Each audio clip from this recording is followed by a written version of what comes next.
Quero só chamar a sua atenção, antes de lermos a Bíblia, para amanhã à noite, às 19 horas, nós vamos ter o nosso Ecos, o último dessa série, já que hoje também é a última mensagem do fruto do Espírito. Então, amanhã nós vamos ter uma conversa, como você está vendo aí, entre os pastores da igreja, sobre este tema, fruto do Espírito. Vamos compartilhar como foi para nós, pessoalmente, para a nossa família, participarmos e ouvirmos e estudarmos este assunto do fruto do Espírito. Então, amanhã às 19 horas, nas redes sociais da nossa igreja. Eu ouvi que o pastor William está aqui, mas eu não estou vendo ele ainda. Onde é que ele está? Está lá no fundo. Seja muito bem-vindo, querido pastor William. Que alegria ter você aqui nesta noite. Está lá no penúltimo banco ali do fundo. Nosso amigo, nosso querido irmão. Amados, certamente o tema de hoje, que é esse que vai estar na tela aqui, domínio próprio. Você, esta semana, com certeza viveu alguma situação que você teve que buscar domínio próprio. Eu não tenho dúvida disso. Por exemplo, você essa semana teve que usar máscara.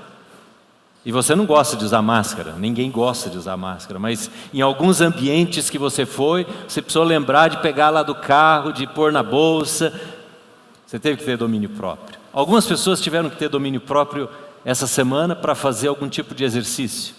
Sabe que tem pessoas que precisam ter domínio próprio para beber água? Para beber água. A pessoa não bebe água, tem que pôr uma garrafinha ali do lado.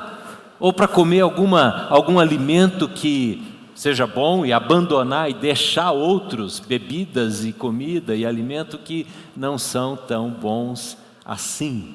Talvez você teve que usar domínio próprio para sair um pouco da rede social, para desligar a televisão, ou para não ficar irritado com alguma situação e buscar a mansidão, buscar a paciência do Senhor. Domínio próprio, autocontrole.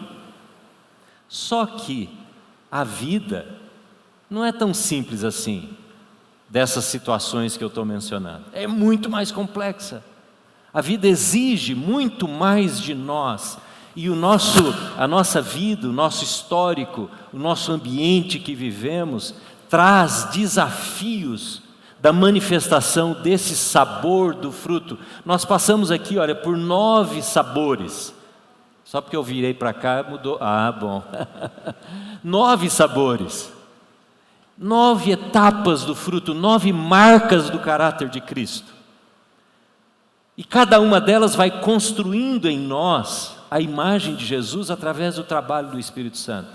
Mas hoje, quando nós encerramos esta série, eu quero compartilhar com você e motivar você a exercer este sabor, esta área do caráter cristão, que é o autocontrole, o domínio próprio, o equilíbrio, a sabedoria para agir. Porque esta é uma marca de Cristo, de Deus nas nossas vidas. Agora, nós precisamos perguntar qual é a nossa motivação para isso. Essa é a primeira pergunta que vem para mim e para você. Qual a nossa motivação para ter domínio próprio? Há muitas motivações, há muitas razões para isso. Muitas razões. Por exemplo, você pode pensar assim: eu preciso desenvolver domínio próprio nas minhas reações, nas minhas respostas, porque senão as pessoas que estão do meu lado vão sofrer demais. Para o bem delas, eu preciso mudar a minha atitude, a minha maneira de reagir. Ótima razão. Você pode pensar: bom, eu preciso que as pessoas me vejam com mais maturidade, não seja infantil como os nossos governantes, autoridades nos palácios e nos tribunais. Como tem infantilidade, parecem crianças briguentas, não é? E o domínio próprio, a falta do domínio próprio, traz vergonha para a pessoa, que depois que explode, ou depois que manifesta a ira, ou depois que entra em desequilíbrio, aí já não tem mais jeito. voltar atrás e recompor e refazer a vergonha. E uma pessoa pode dizer: eu não quero ter essa vergonha na minha vida. Ótimo, uma boa razão. Mas eu quero dizer a você que há uma razão maior e melhor para buscarmos esta marca de Cristo em nossa vida, que é o próprio Cristo, é o próprio Jesus. É a marca de Jesus na nossa vida. Você pode buscar domínio próprio para ter aprovação das pessoas, mas eu quero convidar você hoje a pensar: eu quero ter aprovação e o olhar de Deus sobre a minha vida e gerar prazer no Espírito Santo que habita na minha vida. Alguém já disse que na nossa vida, no nosso ser, como se dentro da nossa alma tivesse um trono de autoridade. Um trono de autoridade. Eu não sei se você já viu um trono de um rei, de uma rainha. Eu tive a oportunidade uma vez de ver um dos tronos, não é? Talvez não, certamente não o principal da rainha da Inglaterra, mas ela não estava sentada no trono. A nossa vida tem um trono, e neste trono nós precisamos decidir quem é que se assenta, quem é que exerce o comando a partir deste lugar de autoridade em nossa vida. Não há lugar neste trono para dois governos, não há lugar para duas autoridades. Ou sou eu mesmo que estou sentado no trono, ou é Cristo Jesus e a autoridade dele sobre a nossa vida. Não há como conciliar. Ou nós cedemos a autoridade a Jesus e dizemos: governa sobre a minha vida, Jesus, governa sobre minhas reações, meu pensar, meu agir, o meu falar, o meu sentir, como diz o cântico. Ou nós vamos nos governar, vamos dirigir a nós mesmos.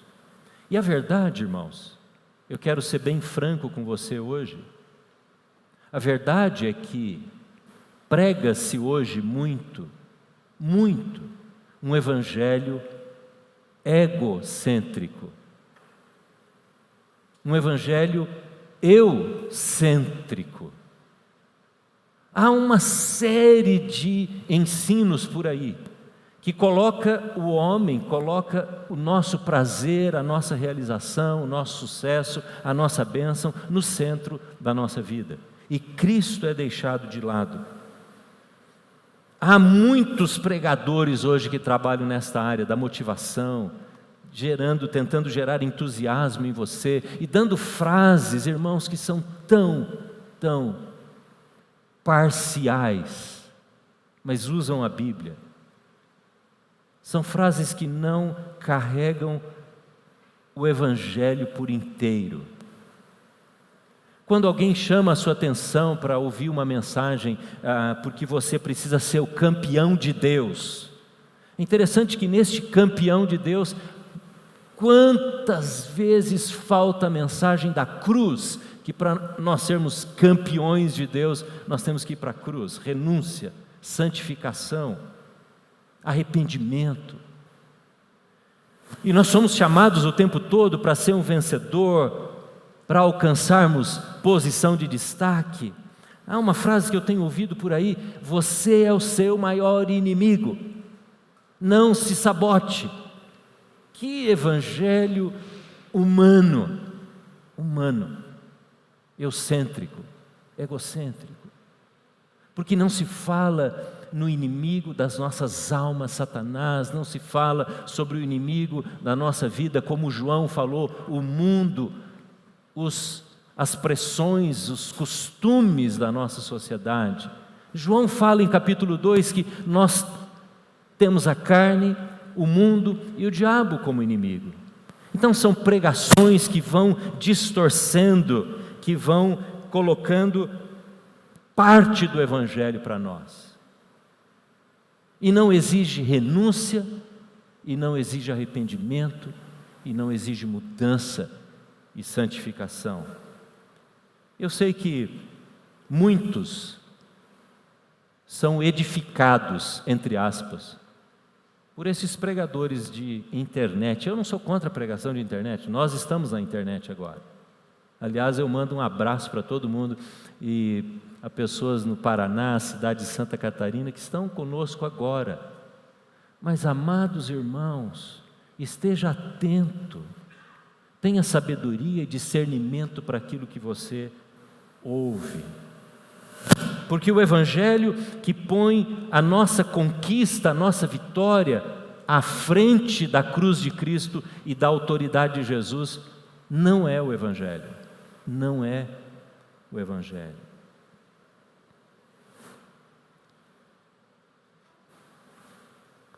O domínio próprio está intimamente ligado com a cruz, com a renúncia, com o arrependimento, com a confissão de pecado. Agora, por que é tão difícil para mim, por que é tão difícil para você exercer o domínio próprio? Por que a gente está sempre lutando com coisas simples da vida, simples, decisões diárias da vida, também com aspectos mais fortes que dominam, que comandam a nossa vida? Por que é tão difícil ter domínio próprio?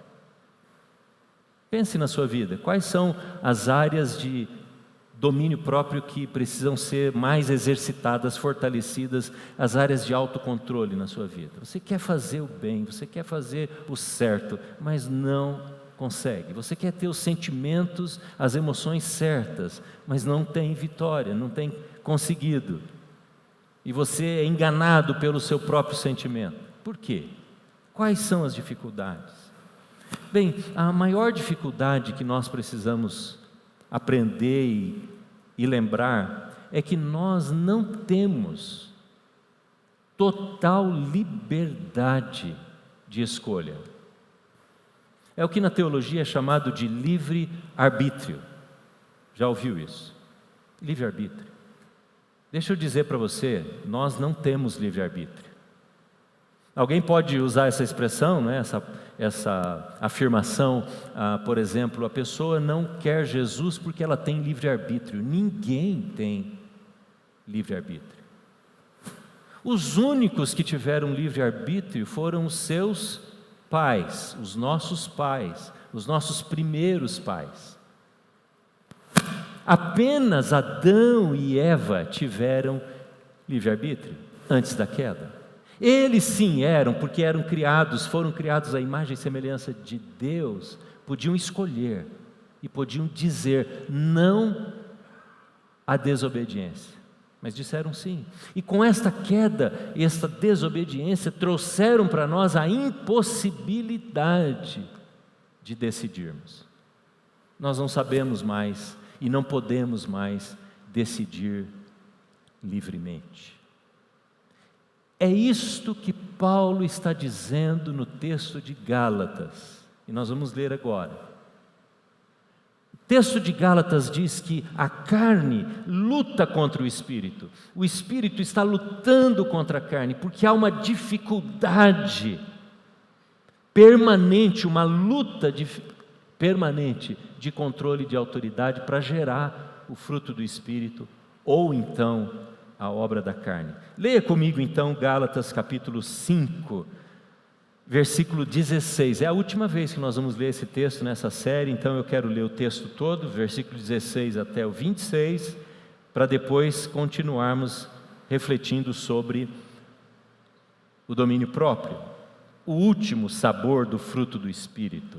Veja o que diz, eu vou dar algumas paradinhas, tá bom? Então você vai perceber que eu quero parar em alguns aspectos do texto para não voltar nele depois. Versículo 16 do capítulo 5 de Gálatas. Por isso digo, vivam no Espírito, e de modo nenhum satisfarão os desejos da carne. Pois a carne, o eu, deseja o que é contrário ao Espírito, e o Espírito o que é contrário à carne. Deixa eu parar um pouquinho aqui. Por isso, a Bíblia diz que carne, que é o eu, é o centro da nossa emoção, é o centro da nossa vida, ele não é reformado. Carne não se reforma, eu não se aprimora. O eu, a carne, os desejos, precisam ir à renúncia, precisam ir a Cristo, precisam ir à cruz. Você não pode reformar uma pessoa, ir melhorando uma pessoa. Eu vou dizer já um pouquinho mais sobre isso. Porque há um combate, uma luta da carne, a carne sempre quer prevalecer, o eu sempre quer prevalecer sobre o Espírito Santo. E diz aí no versículo 17, na segunda parte em diante, eles estão em conflito um com o outro, de modo que vocês não fazem o que desejam. Mas se vocês são guiados pelo Espírito, não estão debaixo da lei. Ora, as obras da carne são manifestas. Eu queria convidar você para ler agora comigo as obras da carne. Você que está em casa com a sua Bíblia aberta ou aqui no templo, leia aí na sua Bíblia as obras da carne. Vamos lá? Imoralidade sexual, impureza, libertinagem, idolatria e feitiçaria, ódio, discórdia, ciúmes, ira, egoísmo, dissensões, facções, inveja, embriaguez, orgias e coisas semelhantes. Quantas coisas mais poderíamos colocar aí à frente? Eu os advirto, como antes já os adverti, aqueles que praticam estas coisas não herdarão o reino de Deus. Mas o fruto do Espírito é, você pode ler comigo, 9 palavras, vamos lá? Amor, alegria, paz, paciência, amabilidade, bondade, mansidão e domínio próprio. Contra estas coisas não há lei. Os que pertencem a Cristo Jesus foram crucificados na sua carne, com as suas paixões e os seus desejos. Se vivemos pelo Espírito, andemos também no Espírito. Quando o apóstolo Paulo diz, crucificamos a nossa carne, ele está dizendo para nós, é impossível a sua carne decidir pelo bem e pelo bom. E o próprio apóstolo Paulo, ele vai ensinar um pouquinho mais sobre este assunto em Romanos 7. Deixa eu ler para você, veja se você se identifica nesse capítulo 7 de Romanos, e se você puder abrir a Bíblia ali, vai ser ótimo. Eu acho que está acabando a bateria do microfone, né? Me dá aí, por favor. Vamos lá.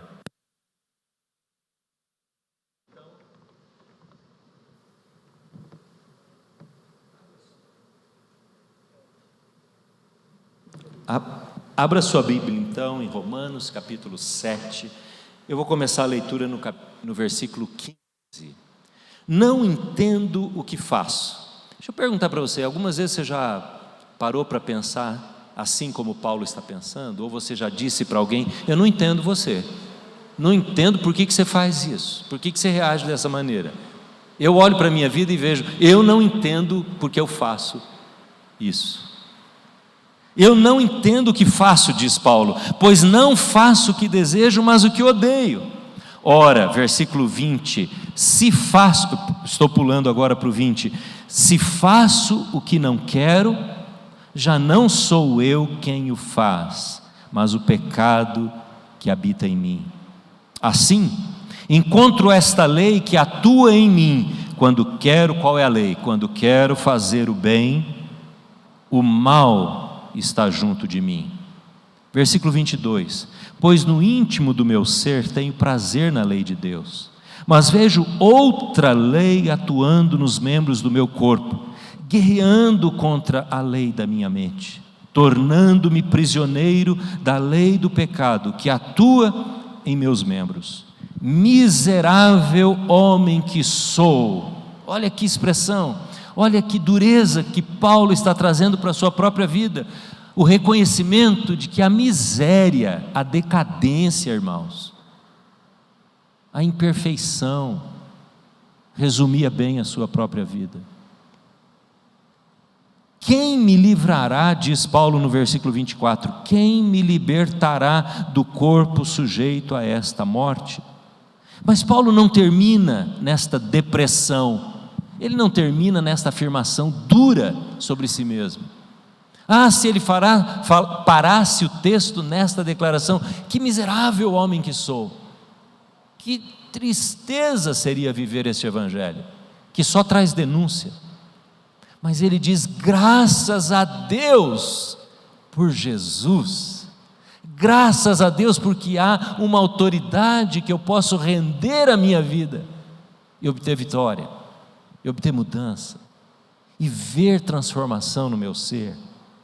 Aí sim, mesmo não tendo mais o livre-arbítrio, mas eu tenho poder de decisão, que Lutero chama de livre-agente ou livre-agência. Eu tenho possibilidade de dar a Cristo o poder de decisão, e aí então Ele vai me ajudar a tomar decisões sábias na minha vida, e vai me ajudar a ter discernimento e me afastar daquilo que não faz parte do domínio próprio, do controle de Cristo em nós.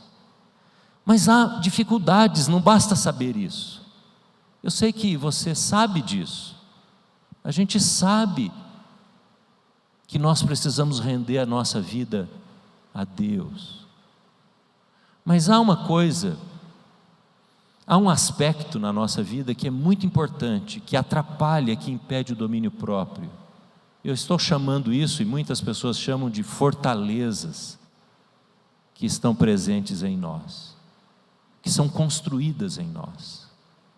Fortalezas são áreas nas quais somos fracos, porque esta fortaleza foi construída em nós ao longo da nossa vida, ou em experiências que vivemos, e estas forças nos deixam fracos, impedidos de ter este domínio próprio, este autocontrole, esse governo de Cristo em nós.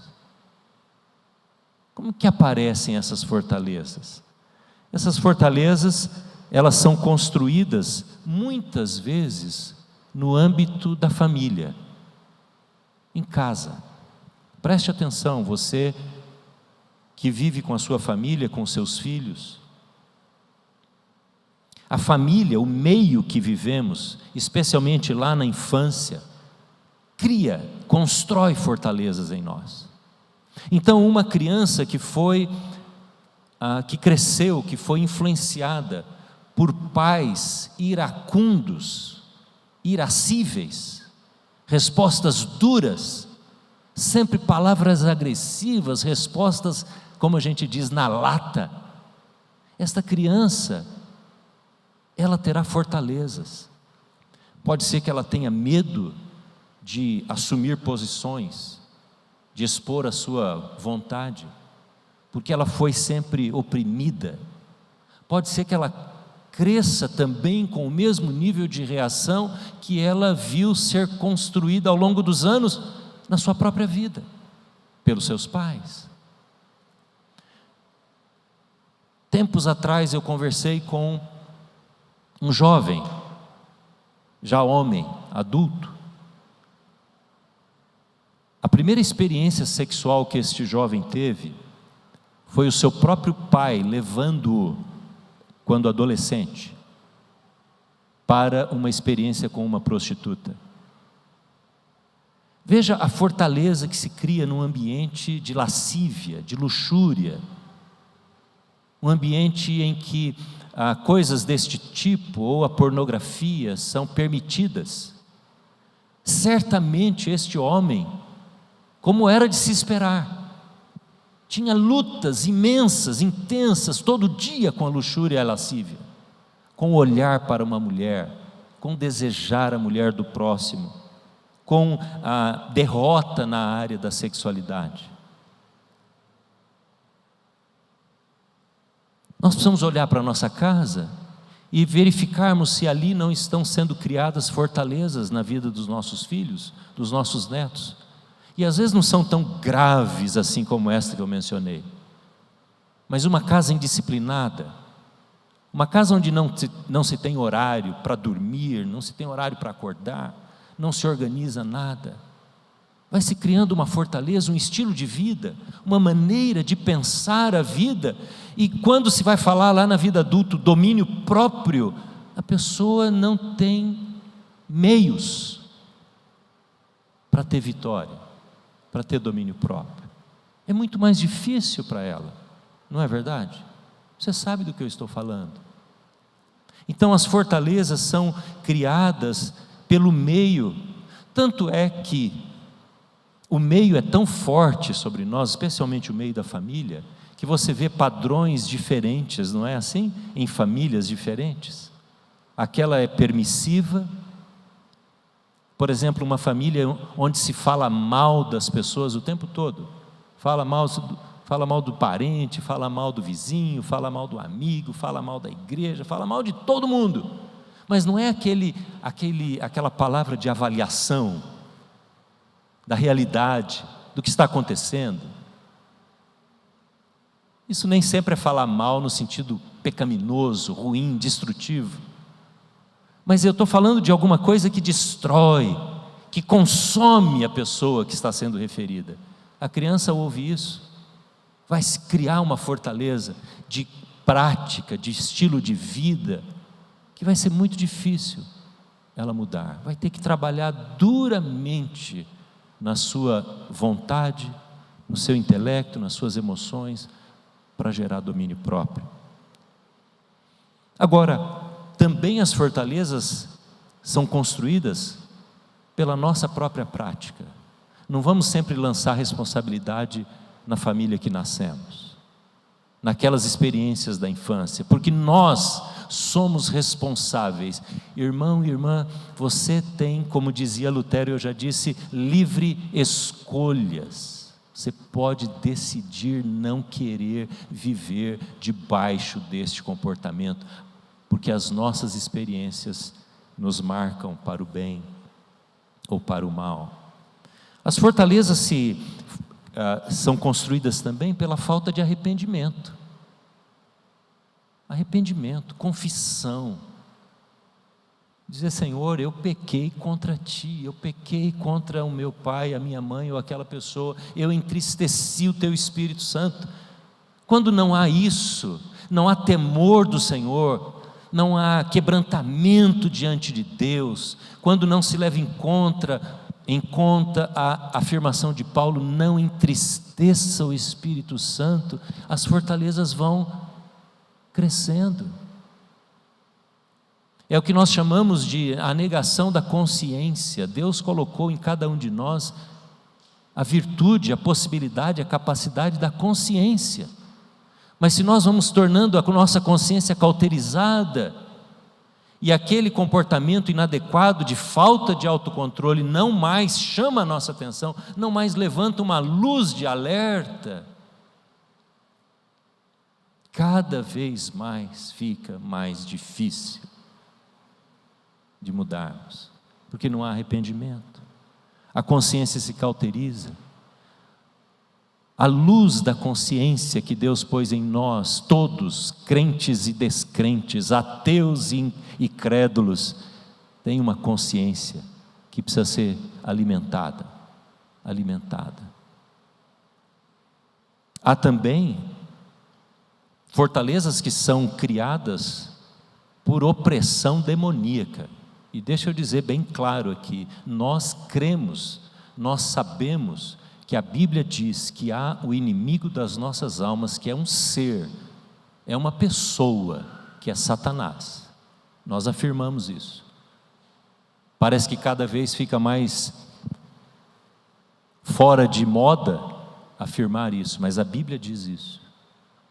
Eu não posso me esquecer, nunca me esqueço de uma ocasião, e há muitos anos atrás estávamos ajudando uma senhora, uma mulher, jovem senhora, que queria, porque aceitou a Cristo, estava no processo de evangelização, na verdade, queria se libertar na área do sexo. Ela tinha um controle, ou uma falta de controle, da sua vida sexual. E num dos encontros que tivemos em sua casa, em momentos de oração, ela ficou endemoniada.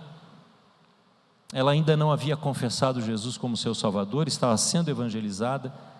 E aí então, nós sabíamos que esta área da sexualidade, da prática até da prostituição, e nem sempre tinha envolvimento financeiro na questão, era por desejos distorcidos, deturpados, doentios na área da sexualidade.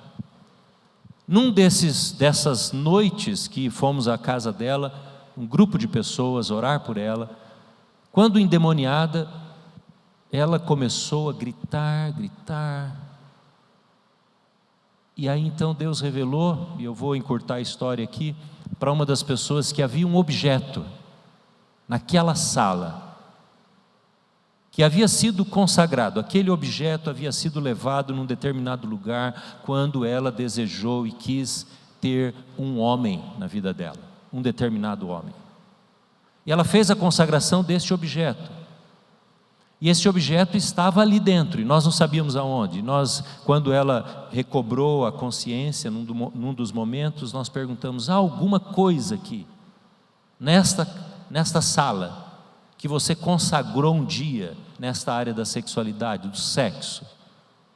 E ela então se lembrou na hora. Havia um objeto que estava sobre um guarda-roupa, um armário, bem alto, já bem no forro da casa.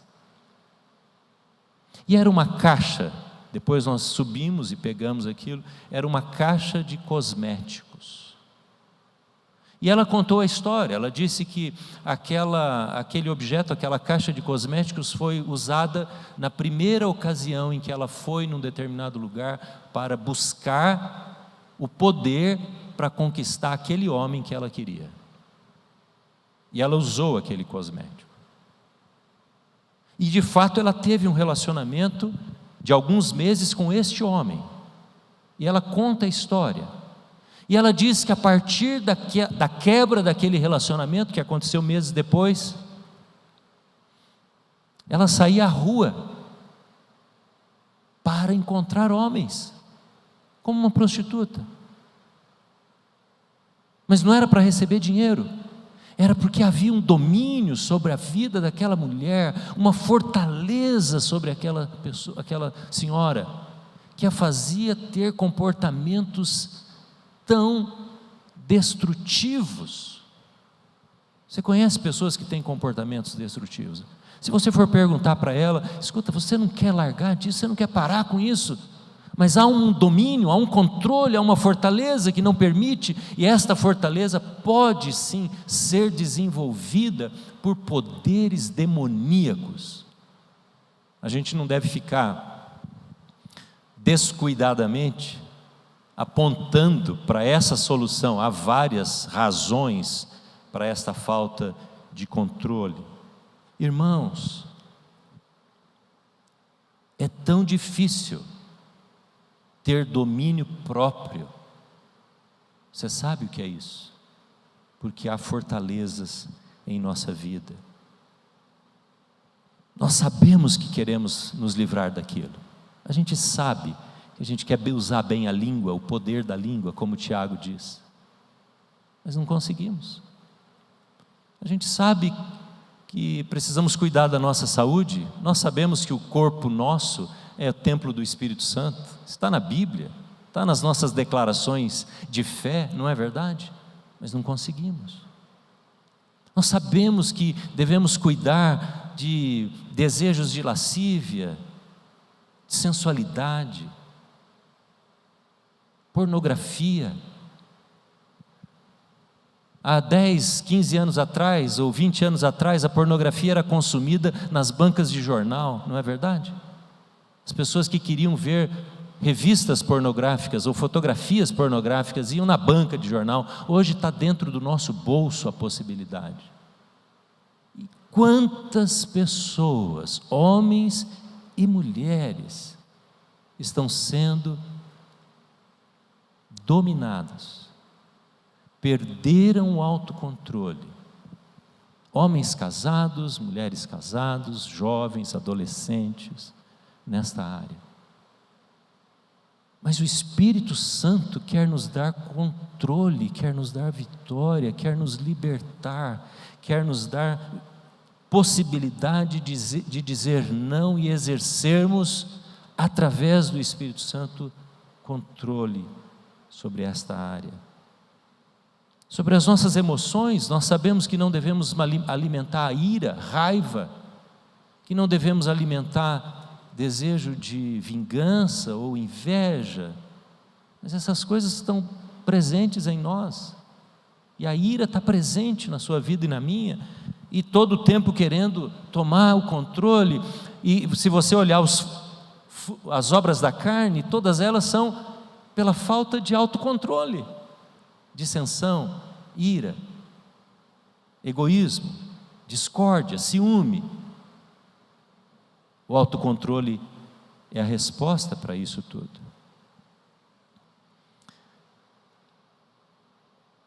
Vamos pensar, já indo para o fim, quais são os recursos que nós temos, irmãos? Porque eu sei que tudo isso que eu estou falando, você concorda comigo. O que a gente tem de recurso? Quais são as armas que nós temos para combater esse combate, para adquirir autocontrole? Qual será a nossa fonte de legalismo? Há uma frase aqui que eu queria, como hoje é o último dia do fruto do Espírito, eu queria perguntar para você se você a compreende, porque é fundamental quando se pensa em desenvolver virtudes de Cristo na nossa vida.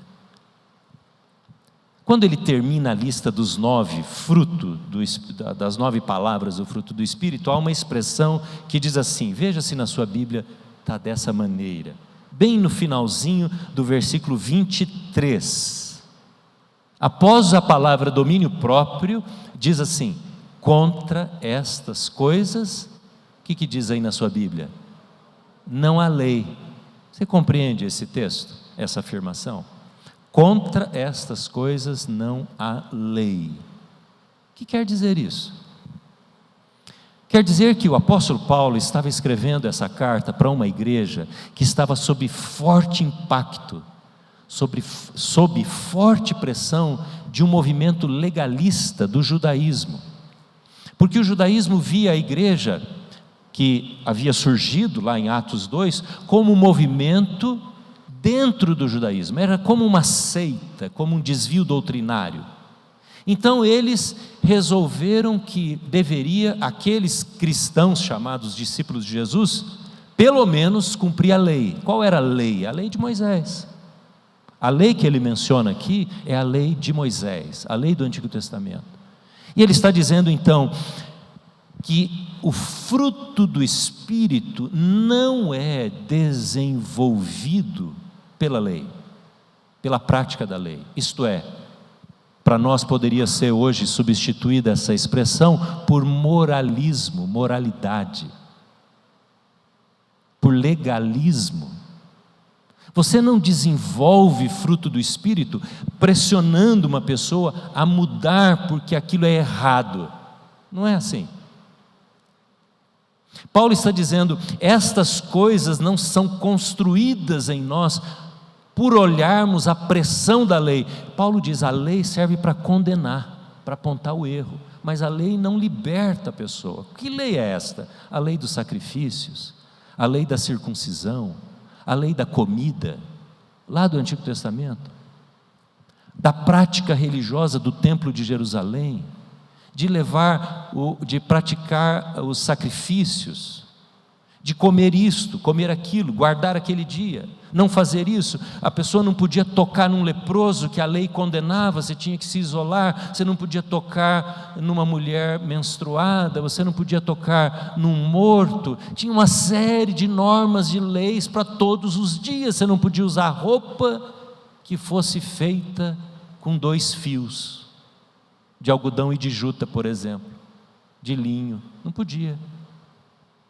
Homem não podia usar roupa de mulher, nem a mulher usar roupa de homem.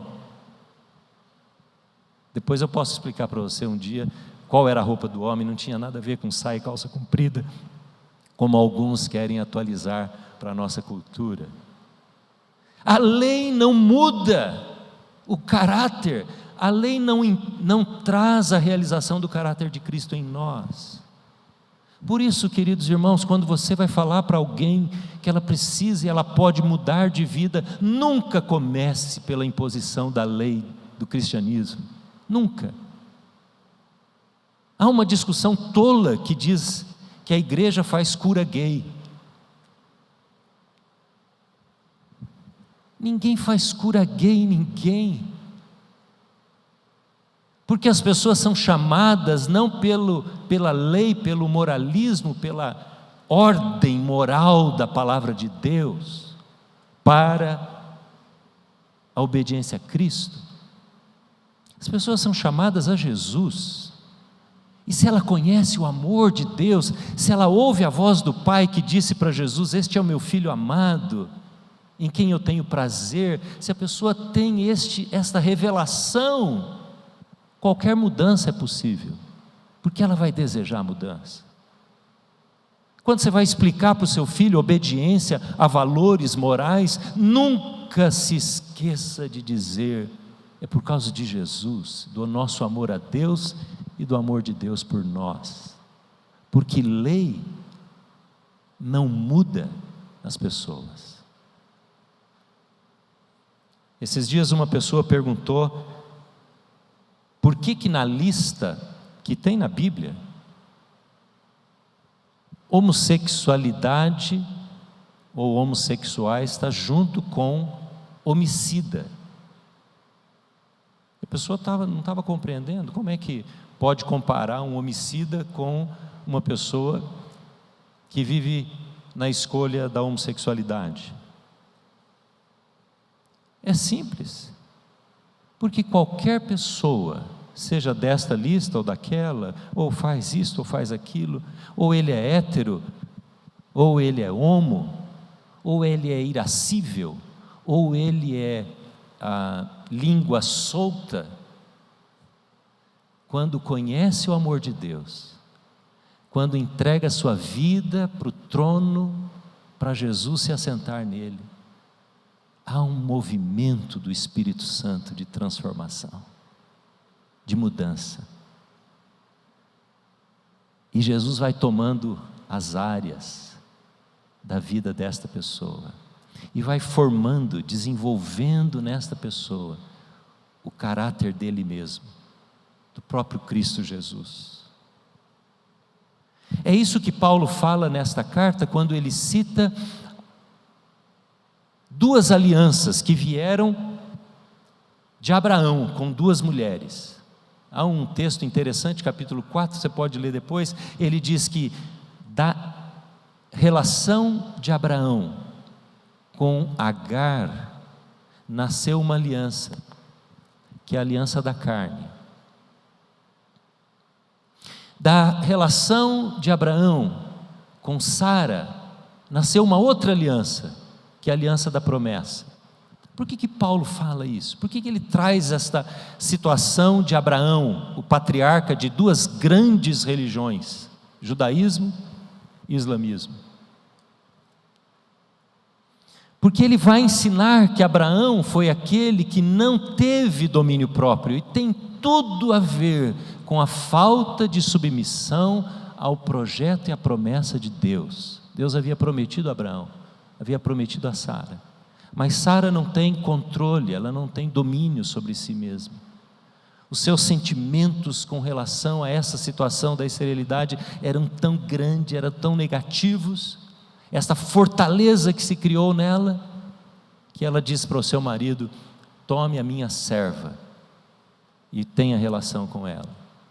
E Abraão, ao invés de dizer: não, quem controla a minha vida é Deus, eu tenho uma promessa, ele abre mão do seu autocontrole e vai e tem relação com Agar, e nasce o filho da carne. Paulo diz: a aliança baseada na carne e a outra aliança baseada na promessa. Veja o que o autocontrole destruído causou na nossa história, causou na vida dessa família. Então, como recursos, irmãos, nós precisamos dizer: Senhor, aqui está a minha vida, o trono da minha vida, o trono de autoridade eu te dou, eu te dou. Nós precisamos nos lembrar que há recursos espirituais, há recursos sobrenaturais. Queridos irmãos, na nossa vida, nós temos recursos que são além da nossa livre decisão, porque são dados, são advindos do Espírito Santo. há recursos. Então, qualquer que seja a luta que você passe, da ausência de autocontrole, da necessidade de domínio próprio, você tem recursos espirituais, sobrenaturais. As coisas não precisam ser como elas estão sendo. Se nós entendermos isso e buscarmos esses recursos em Deus, não precisamos ser dominados por qualquer coisa. Essa é a mensagem que liberta, não é a mensagem que denuncia. A igreja, em muitos meios, é conhecida como o grupo que denuncia, que condena, que afasta as pessoas. E há muitas pessoas que, por entenderem assim, não querem saber da igreja. A igreja convida as pessoas, porque a igreja não crê em transformação por regras. A igreja crê em transformação por ação de Deus, por ação de Deus. Recursos sobrenaturais que estão em nossa vida. Um outro recurso que nós temos, queridos irmãos, e aqui eu faço um desafio especialmente para os homens. Nós temos muita dificuldade de falar dos nossos problemas, das nossas lutas, das ausências de domínio próprio. E o apóstolo Tiago diz: confessem os pecados uns aos outros para serem curados. Abra o seu coração, fale, diga para alguém, peça oração e diga: eu estou tendo derrota. Eu preciso confessar isso para alguém, eu preciso falar isso para alguém. Tiago diz: confessem os seus pecados uns aos outros para serem curados. Ele não diz confesse o seu pecado a Deus. Ele está dizendo: você precisa de alguém para te ajudar. Você precisa de alguém para ouvir, para perguntar, para receber a liberdade de inquirir você, de perguntar para mim, o que é que está acontecendo, como é que está sendo a vida nesta área. Confessar as obras da carne. Você tem alguém assim? Você, homem, tem alguém assim? Você, irmão? Alguém que você pode dizer: olha, eu realmente estou lutando nisso aqui, não está sendo fácil, não estou tendo domínio sobre esta área, eu preciso de oração, preciso de ajuda. Você precisa abrir o coração.